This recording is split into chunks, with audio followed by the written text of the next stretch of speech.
Ito yung unit natin ngayon na gagawin. Ayaw niyang bumaba. Talagang stock na stock mga kamekaniko. Ring, tatanggal lang corona. Yan. Dalawang bearing. Kasi ito yung connecting rod, wasak din. Kaya ako dilig. Ang pagkaingay. Pasira din. Yan. Testing natin yung clutch.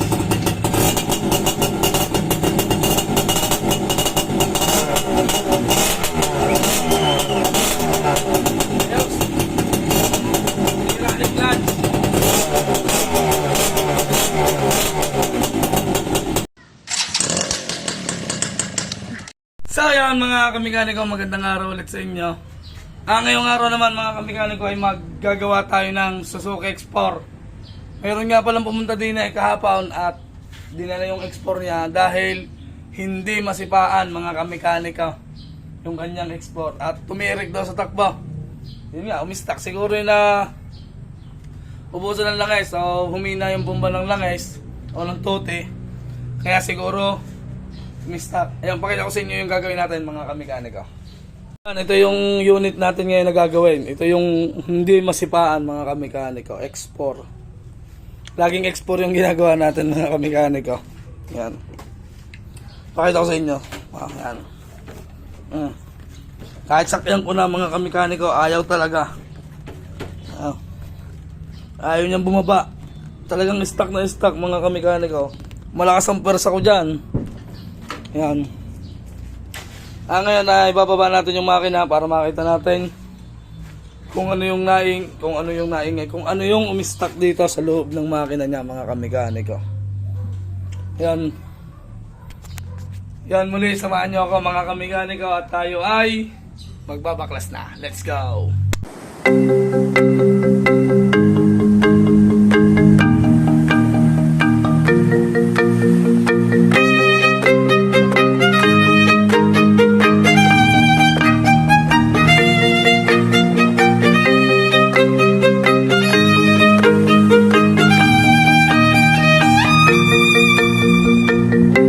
Yan mga kamekaniko, nakalag na natin. Yan, napakadumi ng makina niyan. Lilinisin natin yan. Pero hindi natin siya isa-sunblast kasi wala sa pinag-usapan namin mga kamekaniko. Yan, kita nyo naman talagang ayaw gumalaw mga kamekaniko nung kanyang magneto. Yan. Yung gumalaw konti. Yan. Kaso talagang, yun, may na-stock yun Yun stock mga kamekaniko, stock. Yun patras na gana. Yun, stock talaga Yun ay tumuloy Yan.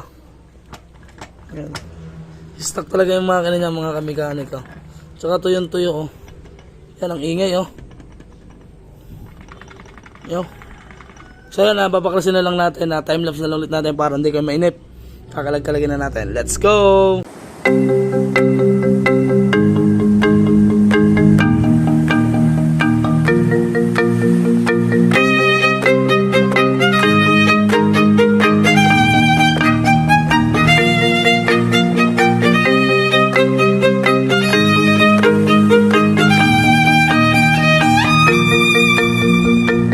Hindi ko pa nababaklas lahat dito pa lang sa side. Nakita ko na kung anong sira, kung bakit na-mistock din.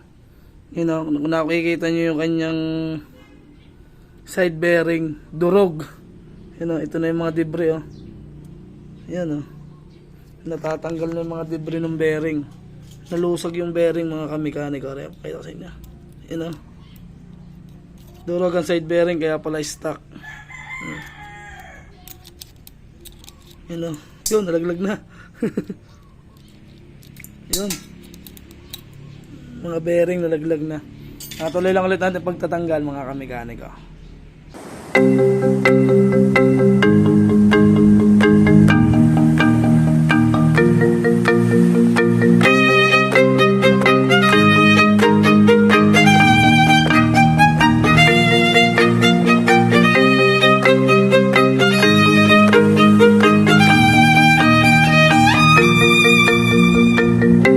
Mga kamekaniko, nakalag-kalag na natin. Ay, aray, sira. Aray nga yung pinakita ko sa inyo kanina. Tingnan yung bearing. Kita ba nila?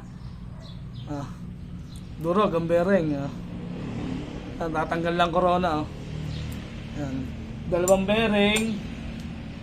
Tapos magpaparebor tayo kasi luwag na rin yung ring niya. Ang laki na ng luwag. Ito yung black. Kasi ito yung connecting rod, wasak din. Kaya ako talaga. Ang pagkaingay. Pero talagang naging sira niya talaga, sobrang ingay. Are. Tapos yung clutch housing pa pala. Gagawa nga pala din tayo ng clutch housing, magpaparematch eh. Yan. Dito ito, pakita mo sa kabila. Sira din. Yan. Yan na, dadali lang natin sa Robas para mapamachine shop natin. Update mga kamikaniko. Balikan ko kayo pagkatapos nating dalhin sa machine shop lahat ng pyesa. Let's go. At yun mga kamikaniko, kauuwi ko lang at are na din na lahat yung ating pina-machine shop tsaka yung pina-rebor. Yan, nandun na yung mga pinamili natin. Tsaka nga pala mga kamikaniko, nalinis ko na. At pakikita ko sa inyo. Yan, ito yung linis ng hindi sinunblast pero malinis pa rin. Yan. Linis lang din natin sinunblast pero quality pa rin yan.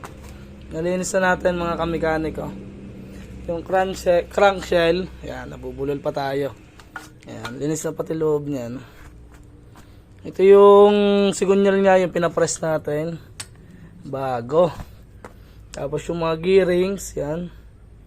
Transmission, nalinis na natin. Lahat. Rotary. Yan, yung lining, okay pa naman. Yung lining. Yan, ito yung mga oil seal niya. Sunset. Gasket. Bearing. Bagong piston, mga kamikaniko. Bore 100. Yan, ito yung pin. Yan, ring. Yan, dito na lahat. Ito, pinagawa rin natin kasi kanina nakakalog. Yung black lilinisin pa mga kamikaniko. Yan, ito yung pinaribon natin. Lilinisin na lang. Yan.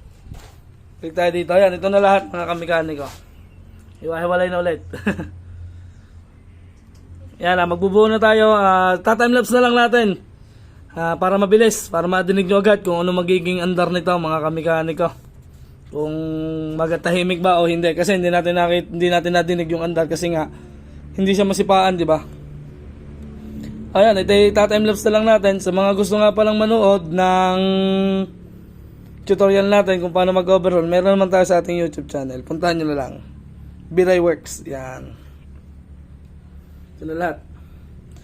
Ano pang hinihintay nyo mga kamikaniko? Di buuan na tayo. Timelapse.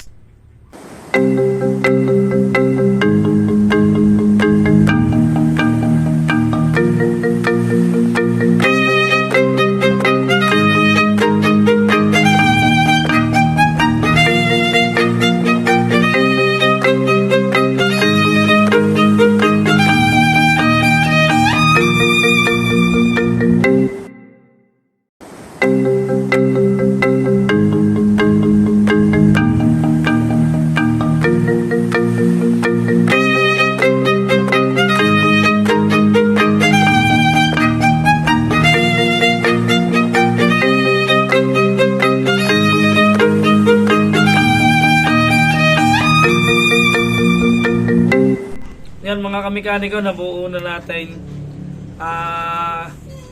Kapit naman natin sa kanyang makina at try natin kung anong tunog, kung aandar pa o hindi. Yan, update ko kayo mamaya pag naka-ikabit na natin sa kanyang chassis. Let's go. Ayan mga kamikaniko, at hindi ko na napakita sa inyo kagabi at ginampi na pagkakabit. Pakita ko sa inyo at naikabit na natin yung kanyang makina. Napandar ko na rin nga pala kahapon. Ayos naman, hindi pa didinig ko sa inyo kung anong tunog. Tara, malamig para. Bababa ko lang at tatapusin natin yung vlog nito. Ayan.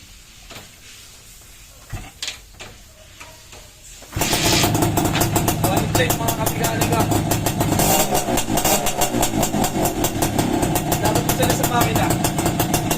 Mahimik naman yung makina mga kamigaling. Hindi naman natin dinig yung makina nito kasi nga stock. Pero tahimik naman siya.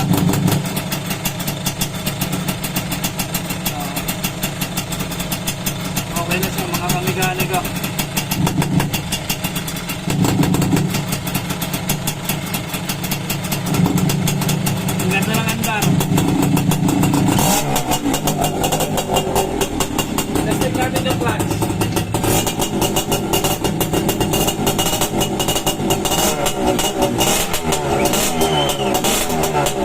Ayos. Hydraulic clutch.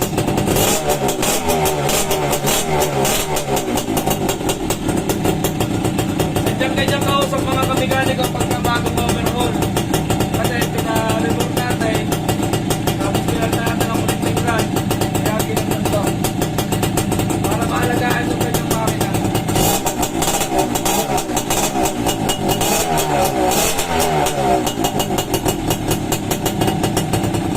Ayos na.